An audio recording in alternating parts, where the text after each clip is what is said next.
செய்தி. தமிழகத்தின் 4 மாவட்டங்களில் இன்று கனமழைக்கு வாய்ப்புள்ளதாக சென்னை வானிலை ஆய்வு மையம் தெரிவித்துள்ளது.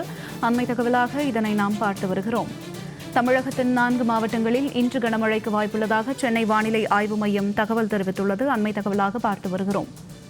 நீலகிரி, கோவை, தேனி, தென்காசி ஆகிய 4 மாவட்டங்களில் இன்று கனமழைக்கு வாய்ப்பிருப்பதாக சென்னை வானிலை ஆய்வு மையம் தெரிவித்துள்ளது. விவரங்களோடு இணைகிறார் எமது செய்தியாளர் லாவண்யா. வணக்கம் லாவண்யா, இது குறித்த விரிவான தகவல். வணக்கம் ஜனனி. தமிழக பகுதிகளின் மேல் ஒரு வளிமண்டல கீழடுக்கு சுழற்சி நிலவுகிறது. இலங்கை கடலோர பகுதிகளுக்கு அப்பால் உள்ள தென்மேற்கு வங்கக்கடல் பகுதிகளின் மேல் ஒரு வளிமண்டல கீழடுக்கு சுழற்சி நிலவுகிறது.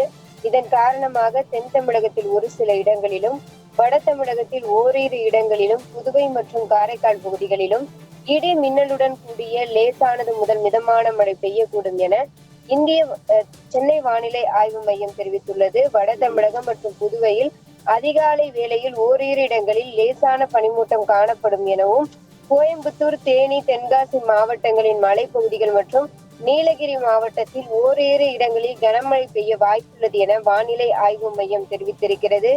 மேலும் நாளை தென் தமிழகத்தில் ஓரிரு இடங்களில் லேசான முதல் மிதமான மழை பெய்ய வாய்ப்புள்ளது எனவும் தெரிவிக்கப்பட்டிருக்கிறது. ஜனனி, தங்களுடைய தகவலுக்கு நன்றி லாவண்யா.